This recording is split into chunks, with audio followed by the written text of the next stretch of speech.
설교를 듣고 울었습니다. 그런 분들이 여럿 있었어요. 오늘 설교를 듣고 제가 울었습니다. 그런 얘기들을 여러 명이 하는데 감동을 받았다는 거죠. 그래서 그들이 설교를 듣고 감동을 받는 메시지가 될 수 있도록 해야 됩니다. 그리고 삶에 적용하도록 그 말씀을 듣고 어떻게 하라는 거냐. 메시지가 분명해야 돼요. 그래서 그 말씀을 들으면서 내가 이렇게 살아야 되겠구나 결단할 수 있는 설교. 그리고 영혼 구원에 초점을 맞추라. 낮 예배에는 특별히 구도자에게 초점을 맞추는 설교. 오늘 설교를 듣는 이가 내가 예수 믿어야 되겠구나 이렇게 결단할 수 있는 설교가 되도록 영혼 구원에 초점을 맞추는 설교. 구도자적인 설교. 오늘 뭐 여기저기 다 돌아다니다가 오늘 기독교를 내가 택해야 되겠구나. 오늘 예수를 믿어야 되겠구나. 이렇게 결단할 수 있는 설교. 어저께도 제가 구원 초청을 해가지고 예수님을 영접시키는 기도를 했습니다. 어저께 메시지가 어떤 내용이었어요? 그러니까 그제 해방요, 해방. 해방인데 그 해방은 육신적인 해방이 아니고 죄로부터의 해방. 그래서 진리요 진리 되신 예수님을 만날 때 진정한 해방을 누리게 된다. 죄에 매여서 끌려다니고 사탄에게 매여있는 인생이 아니고 예수님을 통해 진리 되신 예수님. 진리라는 건 뭐냐면 가짜가 아닌 진짜다. 뭐 돈이나 명예나 권세나 무슨 석가모니나 마음의 공자, 맹자 이런 이들이 우리에게 진리가 될 수 없어요. 왜냐하면 그들의 그 모든 것들은 하나님 나라에 들어갈 수 없어요. 왜냐하면 죄 문제를 해결할 수 없기 때문에. 그래서 예수님이 진리가 되시고 예수님을 믿을 때, 그 말씀 안에 살 때 우리는 진정한 갈 길을 찾는 것이다. 그래서 오늘 당신은 예수님을 나의 구주로 영접해야 된다. 그래서 저는 기회만 있으면은 예수님 영접시킵니다. 그래서 같이 기도할 수 있는 그런 시간을 갖는데요. 영혼 구원에 초점을 맞추는 설교를 하고 그리고 결론을 전도해주라. 이렇게 말씀하심으로 그 말씀을 전하는 것이 교회와 성도의 사명입니다. 그리고 하나님 아버지 같으면 이 말씀을 어떻게 전할 것인가. 아버지의 마음으로 전하는 지금 여기 있는 이들이 다 하나님의 자녀예요. 하나님은 어떻게 아버지 말씀을 전할까? 하나님 아버지 같으면 어떻게 전할까 하는 마음으로 저들의 상처를 싸매어주고 위로하고 저들을 어루만져주는 설교. 그리고 설교를 길지 않게 하라. 25분 정도인데 한 30분 정도 하는 게 괜찮습니다. 너무 길면 안 된다 하는 얘기를 제가 말씀을 드립니다. 박사님, 목사님 설교학 강의를 그동안 쭉 해왔는데요. 오늘은 본문 선택의 원칙, 어떻게 본문을 선택할 것인가 하는 데 대한 원칙입니다. 첫째로 원칙적으로 주제는 본문을 커버해야 한다. 무슨 말이냐면 주제가 그 본문에서 나와야 된다는 거예요. 그래서 아까 얘기했죠. 성경 본문을 잘 읽어보면 하나님이 내게 주시는 메시지가 있는데 그게 주제예요. 그 본문에서 주제가 나와야 된다. 그리고 한 본문에서 한 주제만 나오는 건 아니죠. 뭐 여러 가지가 나올 수 있어요. 뭐 사랑, 뭐 용서, 뭐 여러 가지가 나올 수 있습니다. 그런데 너무 산만하게 여러 가지를 말하라 하는 것인데요. 여기 여러 가지가 나오지만은 그 안에 이렇게 들어있는 메시지가 되어야 됩니다. 단편적인 본문도 사용할 수 있다. 범사에 감사하라. 뭐 한 절만 가지고 설교할 수도 있어요. 범사에 감사하라. 이렇게 한 가지 그 본문, 간단한 본문을 가지고 사용할 적에는 요 본문이 전체적으로 커버할 수 있는 그런 내용이 들어가야 되겠죠. 그리고 본문의 적당한 길이는 완전한 문장이 될 수 있는 범위에서 7절에서 10절 전후가 좋다. 7절에서 한 10절 약간 넘어가도 괜찮고 이 정도가 좋다. 성경 본문은 주제와 맞아야 된다. 제목이 그 내용을 뒷받침해야 된다. 주제가 본문에서 나와야 돼요. 그래서 본문이 문에서 나오지 않고 빗나가는 주제가 되면 안 된다는 것이죠. 그리고 본문이 자연스럽게 말하는 주제를 암시하고 있어야 된다. 예를 들면 왼편 뺨 치는 자에게 부부싸움 할 적에 이쪽도 쳐라. 이거는 반항이에요. 반항. 이렇게 하면은 안 됩니다. 이거는 부부싸움 하면서 야 이쪽도 쳐 이쪽도 이렇게 말하면은 그건 반항이 되는 것이죠. 이런 식으로 하면 안 되죠. 마음은 원이로되 육신이 약하다. 이런 거는 예수님만이 하실 수 있는 말씀이에요. 베드로를 동정해서 한 말입니다. 근데 이거를 주제로 잡아가지고 하면 안 된다는 것이죠. 예수님만이 할 수 있는 거예요. 베드로에게 할 수 있는 말이죠. 그런데 이런 것들을 잘못 적용하면 안 된다는 것이고요. 그 문법적인 해석, 단어가 가지고 있는 뜻을 이해해야 된다. 원어를 이해해야 돼요. 그래서 주석을 보는 겁니다. 이 원어는 무엇일까 하는 것을 이해하고 설교를 해야 된다. 문법적인 해석이 필요해요. 엉뚱한 소리 하면 안 됩니다. 그리고 실존적인 해석. 오늘 내게 주시는 말씀으로 해석해야 됩니다. 오늘 이 현장에서 주시는 말씀으로 해석이 돼요. 옛날 과거의 메시지가 되면 안 됩니다. 오늘 그 본문이 오늘 현장에서 어떻게 적용될 것인가 하는 해석이 있어야 됩니다. 그리고 성령의 감화가 있어야 됩니다. 그래서 성령의 감화를 위해서 우리는 기도해야 됩니다. 기록할 때 나타나셨던 성령님, 저를 이 성교 설교를 통해서 성령님이 감화해 주시기를 바랍니다. 교인들이 설교자를 통해 하나님 말씀의 선포로 받아들일 때 열매가 맺힙니다. 자기 말로 들리면 안 됩니다. 목사님이 자기 개인적인 얘기를 하는구나 이렇게 생각하면 하나님 말씀으로 받아들여질 때 열매가 맺히게 되는 것이죠. 그래서 우리는 그 일을 위해서 성령님 감화하시도록 기도해야 됩니다. 그리고 그리스도 중심적인 해석은 예수님 중심으로 성경이 해석되어야 됩니다. 예수님을 떠나는 그런 설교가 되면 안 된다는 것이죠. 그래서 예수님은 이 말씀을 가지고 어떻게 말씀하실까 하는 것을 생각하면서 예수님과 연결시키는 해석이 되도록 힘써야 됩니다. 본문 선택 시 주의사항, 본문과 관련된 다른 성경을 찾아 비교 연구하라. 비슷한 성경 본문이 있잖아요. 그렇죠? 마태복음, 마가복음, 누가복음, 공관복음서에 나와 있으면 그 공관복음서 3개를 같이 비교하면서 무엇이 다른가 하는 것들을 비교 연구할 필요가 있어요. 그래서 그 내용도 같이 이렇게 필요한 것이면 얘기할 수가 있는 것이죠. 그리고 본문에 대해서 항상 노트북을 남겨. 그걸 노트에서 기록을 남겨둬야 됩니다. 그래서 자료들을 남겨두면 나중에 다 사용할 수 있겠죠. 요즘 컴퓨터가 있으니까 그 기록한 것들, 연구한 것들을 노트북으로 남겨두라. 그리고 이미 설교한 본문들을 리스트를 만들어 두어라. 제목, 설교, 본문, 찬송. 뭐 여러분들이 다 리스트를 가지고 있겠죠.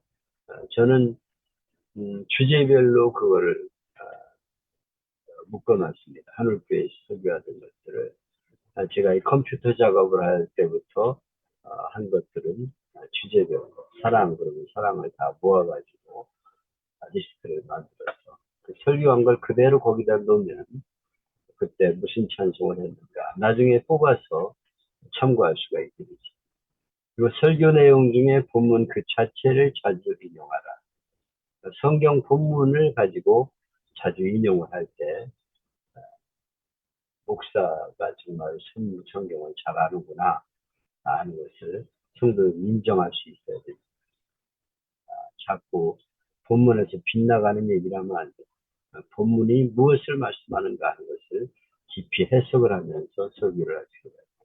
그리고 본문을 해석하는 입장을 되도록 떠나지 마세요. 결론도 본문에서 찾는 것이죠. 그리고 마지막에 한 절을 읽고 끝내는 설교가 좋다. 가능하면 이제 그렇게 설교도 하죠. 본문의 결론을 그 본문 중에 한 구절을 해가지고 이제 하나님이 우리를 사랑하신다는 걸 알 적에 하나님의 사랑에 대한 메시지를 마지막에 한 절 읽으면서 끝낼 수도 있다. 이런 설교를 하는 분들이 많이 있습니다. 그리고 다른 본문 성경을 많이 인용하지 말고 뭐 여기서 끌어오고 저기서 끌어오고 제가 어저께 들은 그 밤에 걷기 운동하면서 들은 설교는 너무 복잡했어요. 그 설교를 하기 위해서 설명을 하기 위해서 여기서 끌어오고 저기서 끌어오고 하면서 여러 본문을 끌어오는데 그것도 길게 막 끌어가지고 하는데 참 좀 답답하더라고요. 그러니까 설교가 너무 어려워져요. 머릿속에 들어오지를 않아요. 이 본문 끌어오고 저 본문 끌어오고 막 이렇게 설교를 하면은 고추장 먹기 위해서 밥 먹는 건 아니죠. 자꾸 고추장을 갖다가 집어넣으려고 그러면 밥맛이 이상해지는 거죠. 설교가 이상해지죠. 많이 인용하지 마. 여기서 끌어오고 저기서 끌어오고 이러면 가능하면 피하는 게 좋다 하는 내용. 오늘 본문은 창세기 45장 1절로 15절 요셉이 형들을 만나서 자기 정체를 밝히면서 내가 바로 요셉입니다. 그러면서 형들을 안심시키는 그런 내용이 본문의 내용이죠. 요약해보면 본문은 동생을 반영들을 만나 그들의 잘못을 용서한 요셉의 모습을 보여주는 장면입니다. 요셉은 놀라는 형들을 안심시키죠. 나를 이리로 보낸 분은 당신들이 아닌 하나님이십니다. 하나님이 당신들과 만민을 살리려고 나를 여기로 보내 이런 자리를 만들어 주었습니다. 이렇게 그가 고백을 하면서 그들을 용서하는 그런 자리가 되는데요. 이 본문을 가지고 설교를 하면서 내게 해를 끼친 이들도 마음으로 품고 용서하는 자리가 될 수 있도록 그게 메시지를 전할 수 있으면 좋겠습니다. 제가 심야기도에서 했던 설교, 이 본문을 가지고 설교한 거를 잘 찾기가 쉽지 않더라고요. 그래서 금야 심야기도회 때 했던 설교를 찾았어요. 내가 이거 설교를 몇 번 했는데 다른 데 보니까 잘 없더라고요. 그래서 심야기도회 때 했던 거 하나 한 편을 올려놨습니다. 셰인 코넬리우라는 예방의학자는 암 발생의 원인이 여러 가지가 있지만 그중에 음식이나 유전적인 체질 그리고 정신적 쇼크가 암의 가장 큰 원인이다. 이렇게 말했다는 것이죠. 유전적인 체질은 타고나기 때문에 어쩔 수 없지만 음식은 가능하면 피해야 되죠. 그리고 정신적인 쇼크는 예방할 수 있습니다. 그래서 음식을 잘 우리가 암에 걸릴 수 있는 것을 피하는 것도 필요하죠. 탄 음식 이런 거 먹으면 암에 걸린다고 하는데 가능하면 피하는 게 좋겠고요. 근데 여기서 말하고 있는 것은 지금 정신적인 충격에 대해서 말하고 있는 것입니다. 사람이 정신 쇼크를 받으면 마음에 응어리가 지게 되고 마음에 분함, 두려움, 미움, 시기 이런 것들이 생기면 마음에 응어리가 생기고 상처가 나서 아프게 되고 병이 됩니다. 이렇게 마음이 아프면 머지않아 몸에도 이상이 생기죠. 입맛이 없어지고 잠이 안 오고 근심이 되고 또 근육이 경직되고 머리가 쑤시고 결국은 암과 같은 무서운 병도 생겨난다. 그러므로 우리는 이런 마음의 응어리를 잘 풀어버려야 된다. 분함이나 두려움이나 미움, 원한, 시기 이런 걸 풀어내지 않으면 몸도 고장나고 인생도 실패의 삶을 살기가 쉽다 하는 내용으로 서두를 열었어요. 그러면서 우리는 오늘 신앙으로 원수를 용서한 요셉의 모습을 보게 됩니다. 요셉에 대해서 지금 설교를 전개해 나가고 있습니다. 1절로 8절 말씀을 보면 요셉은 형들에게 나를 이리로 보낸 자는 당신들이 아니요 하나님이시라. 사실 얼마나 분한 일입니까? 아버지 심부름으로 형들에게 음식을 가지고 찾아갔는데 자기를 죽이겠다고 그러다가 나중에 팔아먹잖아요. 이 악독한 형들을 향해서 요셉이 한 말이 악을 선으로 갚는 말이에요. 이 말 속에는 형들에 대한 용서도 있지만은 사실은 하나님의 은혜와 사랑에 대한 감격이 진하게 나타나 있습니다. 형들과의 대화 속에 요셉은 하나님이라는 말을 5번 사용해요. 요셉은 하나님을 높였어요. 그의 마음속에는 하나님의 은혜와 사랑과 섭리에 대한 감사와 감격으로 가득 차 있었어요. 이 하나님의 사랑을 크게 느낄 때 우리는 사람과의 관계도 용서할 수 있습니다. 얼마든지 용서할 수 있어요. 하나님의 사랑이 내 안을 가득 채우면 다른 것들은 우리가 다 포용할 수 있는 것이죠. 하나님의 사랑을 느낄 줄 알고 고백하는 사람은 행복한 사람이고 하나님의 사랑을 느낄 줄 모르고 고백할 줄 모르는 사람은 불행한 사람이다. 나를 이리로 보낸 자는 당신들이 아니요 하나님이시라. 이 안에는 요셉의 몇 가지 신앙이 나타나 있어요. 첫째로 요셉은 형들이 자기를 애굽의 장사꾼에게 노예로 판 사건에 대해서 하나님의 은혜와 사랑이 그 안에 나타나 있다. 이렇게 고백하고 있죠. 요셉은 이 사건을 하나님이 개입한 사건으로 해석을 했어요. 하나님의 은혜와 사랑이 나타난 섭리적인 사건으로 해석한 것입니다. 이 세상에서 일어나는 모든 일을 어떻게 보느냐에 따라 의미가 달라지죠. 원망과 불평의 사건으로 보일 수도 있고 은혜와 감사의 사건으로 보일 수도 있어요. 아침마당이라는 프로에서 자동차 판매왕인 김민우라는 사람이 인생 역전 소개하는 걸 봤는데요. 그런 노래 부르는 게 꿈이었어요. 근데 집이 가난해서 노래를 부를 수가 없어가지고 셋방살이를 하면서 주인에게 쫓겨날까봐 장독대 큰 항아리 속에 얼굴을 집어넣고 목이 터지도록 노래를 불렀다는 거예요. 이렇게 피눈물 나는 노력 끝에 가수가 되었습니다. 1집 앨범을 냈더니 히트를 쳤어요. 겨우 3개월 동안 활동했는데 5주 연속 1위를 합니다. 당시 수많은 팬들이 열렬히 환호하는데 군대를 갔어요. 1년 6개월 군 복무를 마치고 나오면서 자기 인기가 여전할 것이라고 기대를 가졌는데 무대에서 노래를 불렀더니 썰렁해. 근데 다음 차례에 3명의 젊은이가 나온 순간 무대가 뒤집어집니다. 서태지가 나와서 난 알아 라는 노래를 하는데 난리가 났어요. 그 순간 내 노래는 한물 같구나 하는 탄식이 나왔습니다. 그래도 포기하지 않고 열심히 밤무대를 돌면서 노래를 했어요. 설상가상으로 빛까지 얻어 만든 스튜디오가 화재로 한순간에 불탑니다. 병상에 누워있는 부모님 뒷바라지까지 하는 상황에서 모든 것이 허망하게 끝나는 것을 깨닫게 되었습니다. 이제는 내 힘으로 아무것도 할 수 없는 상황이 되었습니다. 근데 이 김민우라는 청년이 고통의 터널을 지나올 수 있었던 힘은 새벽 기도였어요.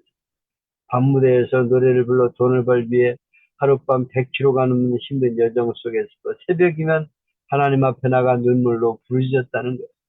어느 날 나는 더 이상 가수로서 길이 끝났다는 것을 기도하는 중에 깨닫습니다. 그래서 가수 일을 접어두고 생계를 위해 시작한 것이 외제차 판매하는 거였어요. 근데 3개월 동안 한 대도 계약을 하지 못했어요. 근데 그는 가수라는 이름을 이용해서 차를 팔기는 원치 않았어요. 여기 보면은 자기 지인들을 찾아가가지고 그 자기가 하고 있는 일들을 이용해가지고 장사를 하는 사람들이 있죠. 저는 그렇게 하지 않았어요. 차 막히는 올림픽 대로에서까지 명함을 돌리면서 애를 썼습니다. 그 결과 그는 가수가 아닌 자동차 판매왕으로 인생의 역전을 이루었어요. 이렇게 열심히 노력을 했더니 자동차가 한 대, 두 대 팔리기 시작하고 결국 판매왕이 되었습니다. 내가 지금 처한 현실이 어렵고 힘들 수가 있어요. 내 생각으로 이해가 되지 않을 수도 있습니다. 그러나 환경을 탓하고 문제에 매이지 말아야 합니다. 내 생각과 판단을 내려놓고 조용히 하나님의 음성을 들어보십시오. 하나님이 내게 무엇을 기대하는지 기억하면서 하나님의 섭리를 잘 생각해 보세요. 하나님 왜 이렇게 하셨을까? 그때 인생의 역전이 우리에게 다가오게 되는 것입니다. 요셉은 형들이 자기를 은 20개에 판 사건은 하나님의 은혜와 사랑이 나타난 사건으로 받아들이면서 형들과 하나님께 감사하는 고백을 하고 있어요. 사실 불행하게 보이는 그 사건은 하나님의 은혜와 사랑의 섭리가 나타난 사건이었어요. 요셉은 그것을 깨닫고 하나님께 감사합니다. 나를 이리로 보낸 분은 당신들이 아니요 하나님이십니다. 그 형들이 자기를 팔아먹은 게 아니고 하나님이 나를 이리로 보냈다. 이런 생각을 가지고 있어요. 우리가 살아가면서 이런 생각을 가지면 누구를 원망할 이유가 없습니다. 하나님이 나를 이렇게 인도해 주셨다. 둘째로 요셉은 보디발 아내가 자기를 감옥 속에 집어넣은 사건에도 하나님의 은혜 사랑이 나타났다고 고백하고 있습니다. 요셉이 애굽에서 노예 생활도 힘들었는데 얼마 후에 감옥살이를 하게 되죠. 얼마나 억울한 일을 당합니까? 바로의 시위대장 경호실장이죠. 보디발의 집에서 노예 생활을 충성스럽게 하게 되어서 하나님이 보디발의 집에 복을 내리시기까지 했는데 보디발 아내의 유혹 때문에 무고하게 감옥에 들어가는 억울한 일을 당했어요. 요셉은 얼마든지 하나님을 원망하고 불평할 수 있습니다. 사람을 원망하고 하나님도 원망할 수 있죠. 세상에 이렇게 나쁜 년 만나가지고 내가 이렇게 고통을 당합니다. 하나님 왜 이렇게 나를 하십니까? 사람을 원망하고 하나님 원망할 수 있어요. 근데 그는 이 사건조차도 하나님이 간섭한 사건으로 받아들였어요. 요셉이 감옥에 들어갔지만 하나님이 함께 하셨다. 하나님이 늘 함께 하셨다는 것을 그는 믿고 의지합니다. 사실 억울해 보이고 불쌍하게 보이는 사건도 하나님의 은혜와 섭리가 나타난 사건으로 보면 잘 견딜 수 있습니다.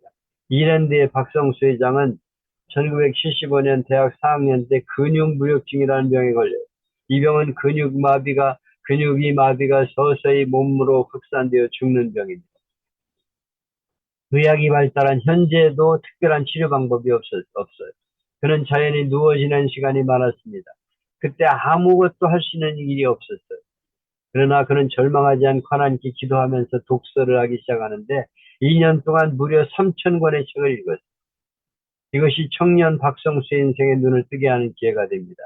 그는 독서를 통해 내가 앞으로 어떻게 살아질 것인가를 생각했어요.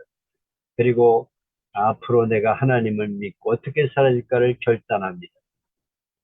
절망으로 몰아넣었던 근육무력증이 오히려 이랜드란 회사를 창립해서 회사를 경영하는데 축복의 기회가 되었다는 거예요.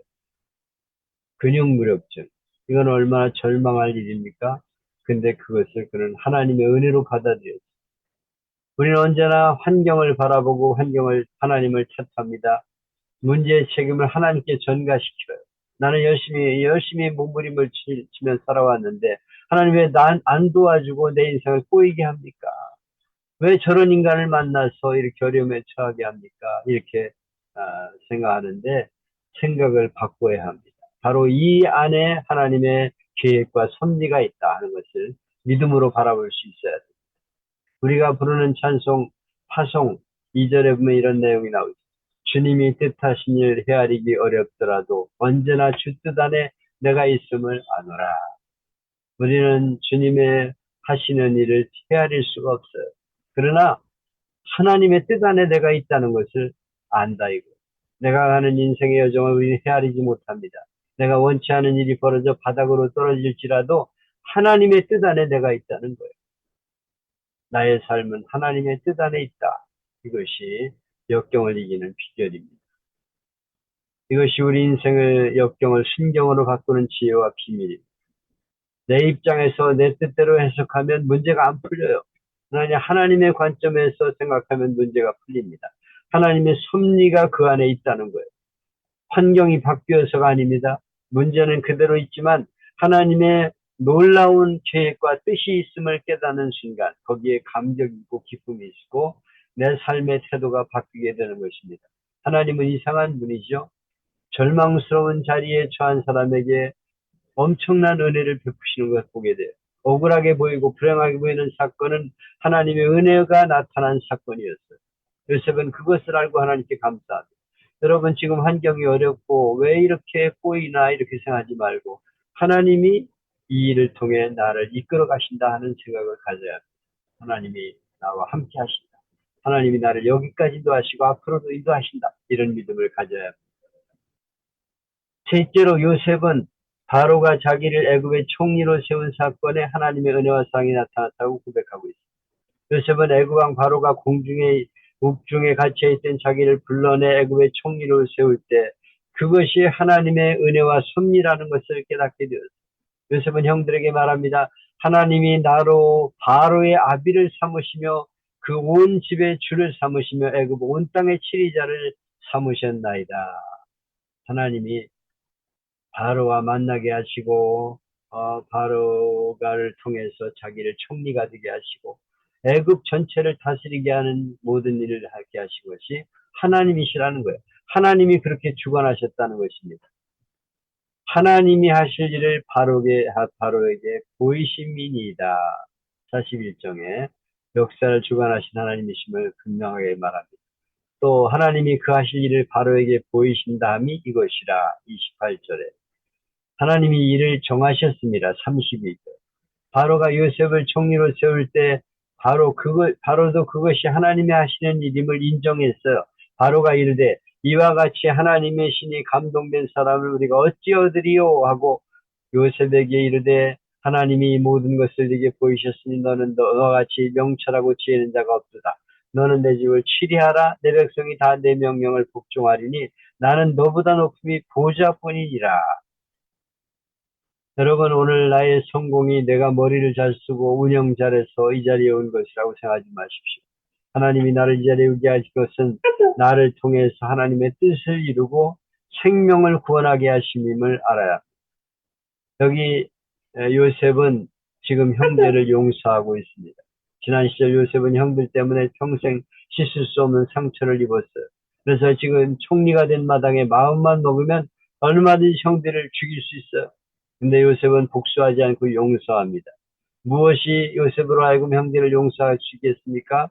바로 하나님이 내가 어떻게 살도록 하셨는가를 알았고 믿었고 하나님의 섭리라고 받아들였기 때문에 그 신앙이 원수를 용서하게 한 것입니다. 네덜란드 출신의 크리스텐 붐이라는 여자가 있습니다. 그는 나치 독일 점령 시 유대인을 숨겨주다가 발각되어서 독일 라스벤부르크 포로 수용소로 끌려가서 수감된 여성이었어요. 거기서 말할 수 없는 고통을 겪지만 살아남았습니다. 그런데 이 코리테품 여사가 독일 포로 수용소 나온 후에 자기를 가두고 괴롭힌 독일 사람들을 용서하는 용서의 복음을 전하고 다녔어요. 근데 어느 날 코리테품 여사가 뮤니히라고 하는 지역에 가서 교회에서 원수를 사랑하라는 제목으로 간증 설교를 했습니다. 근데 그날 설교를 마치고 강단에서 내려오는데 한 사람이 코리테품 여사에게 다가왔어요. 자세히 보니까 어디서 많이 봤습니다. 기억을 더듬어보니까 그 사람은 포로 수용소에서 자기 옷을 벗기고 채찍을 때리고 침 뱉었던 사람이었어요. 순간 그녀는 몸이 얼어붙고 말았습니다. 과거 일이 주마등처럼 지나갔어요. 자기가 받는 모든 고통과 조롱을 생각할 때 손이 떨려 도저히 그를 향해 손이 내밀지 않았습니다. 순간 코리테품 여사는 말로 할 수 없는 고통 속에서 기도를 드릴 수밖에 없었어요. 오 하나님 아버지, 저는 저 사람을 도저히 사랑할 수 없습니다. 그러나 주님 사랑으로 사랑하게 될 줄 믿습니다. 주여 믿습니다. 그리고 용기를 내서 간수의 손을 덥석 잡았습니다. 그랬더니 바로 그 순간 하나님의 엄청난 사랑이 자기 영혼 속으로 밀려 들어왔다고 고백하고 있습니다.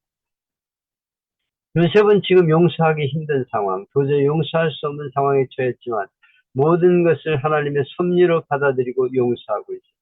그뿐 아니라 그들을 위로하고 배려까지 합니다.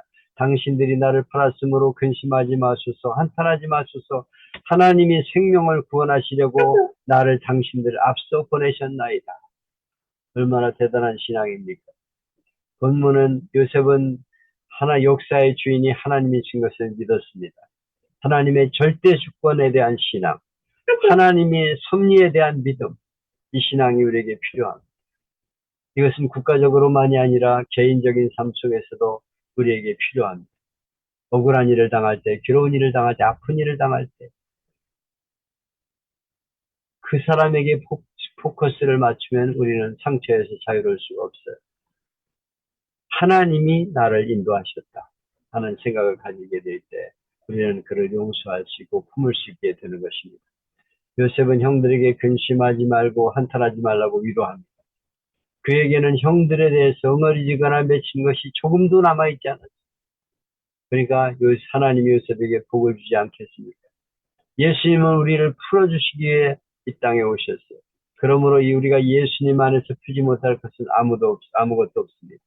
천양원 목사님이 두 아들이 하루아침에 공비에게 희생이 되었습니다. 하나들도 아니고 두 아들을 죽임을 당했어요. 그 두 아들을 죽인 공비가 죽이고 싶도록 미웠을 것입니다. 그래야 정상이죠. 그럼에도 할 수 없지 이미 죽었으니까 하면 인간이 아니죠. 그래서 손 목사님 처음에는 그를 미워하고 증오했다고 합니다. 그러다가 그는 고민합니다. 내가 언제까지 저를 미워해야 한단 말인가?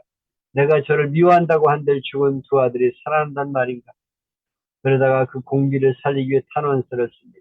그리고 죽은 두 아들 대신 그를 양아들로 받아들이겠다고 법원에 탄원서를 냅니다. 도저히 흉내낼 수 없는 일인데 현실로 나타났어요. 그 이유가 주님께 용서받은 경험 때문이에요. 주님이 나를 용서하셨기 때문에 나도 그를 품을 수 있다는 것입니다. 우리는 가정에서, 직장에서, 교회에서, 친구 관계 속에서 마음속에 응어리진 것, 속상한 것, 이런 것들을 풀어야 합니다. 그래야 나도 살고 남도 살아요. 풀지 않으면 남의 속에는 못이 되고 내 속에는 암이 되는 것입니다. 그래서 우리는 복수를 풀 수 있어야 됩니다. 원한을 풀 수 있어야 됩니다. 복수는 언제나 또 다른 복수를 낳기 마련입니다. 복수는 문제 해결책이 되지 못합니다. 제가 그 무역지를 보면요, 전부 복수하는 거예요. 복수. 그래가지고 나를 해친 그 가족을 나중에 무술을 배워가지고 다 죽이는 거예요. 무역지를 보면 원수는 죽여야 돼. 근데 성경은 그렇지 않잖아. 용서하고 풀어버리는 그것이 참된 해결의 길을 말씀하고 있습니다. 하나님은 때로 우리가 원치 않은 아픔과 고통을 허락하십니다. 그러나 그 모든 것을 통해 합력하여 선을 이루어가 나가시오. 아직 내 안에 아픔이 있고 고통이 있다는 것은 하나님의 사랑이 내 안에 머물고 있다는 것을 말하는 것입니다. Why me? 왜 접니까? 이렇게 원망하지 말고 하나님의 섭리를 바라보시고 과거의 아픈 상처에 매이지 말고 십자가의 사랑으로 용서를 선포하십시오. 그리고 내게 주신 하나님의 사명을 붙잡으십시오. 요셉은 바로가 자기를 애굽의 총리로 세운 것은 하나님의 뜻을 이루기 위해 나를 세우셨다 이렇게 고백하고 있어요.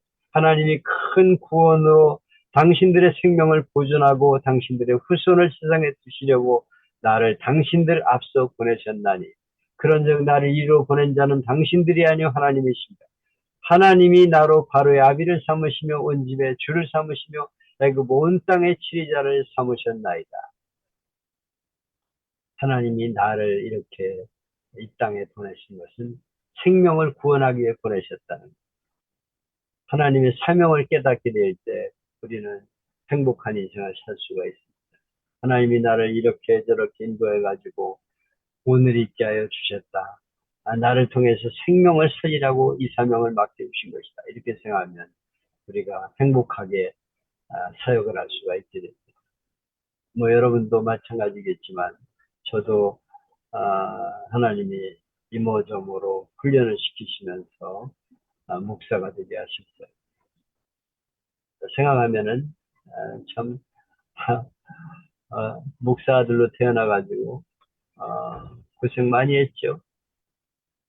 그래가지고 뭐 배울 수도 없어가지고 나중에 신학교 들어가기 위해서 책세일을 하고 이렇게 막 고통 속에 이렇게 살아왔는데 그것들이 다 나를 훈련하는 과정이었어요. 그래서 하나님께서 이렇게 저를 오늘이 되게 하셨습니다. 여러분도 이모저모로 살아오는 과정이 힘들고 어려웠지만 하나님이 나를 여기까지 끌어주시고 나를 통해서 생명을 살리기 위해 이 사명을 받게 되었다. 이런 믿음을 가질 때 하나님의 섭리 속에 모두를 용서하고 품을 수 있는 마음이 생기게 되는 것입니다. 여러분, 이 요셉의 용서와 사랑, 이것은 믿음 때문이었어요.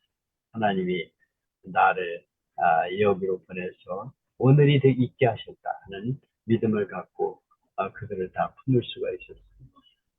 생각하면은 우리를 괴롭히는 사람도 있을 수 있어요. 저도 목회하면서 힘든 일이 있었습니다. 그렇지만은 내가 하나님의 사랑으로 그를 품어줄 때 오히려 그것이 내 목회에 큰 도움이 되었습니다.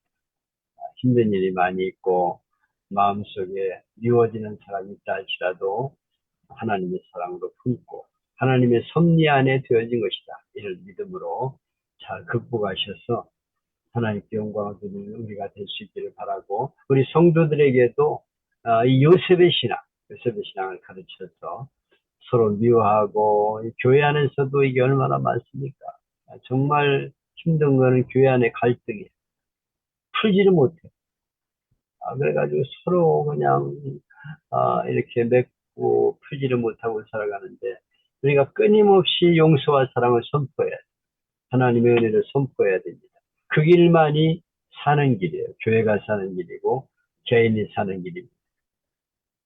우리 자신이 그런 마음을 가지고 용서하며 사시고 또 그렇게 성도들을 가르치시고 인도하셔서 하나님 원하시는 아름다운 교회를 이루게 될 수 있기를 축복합니다.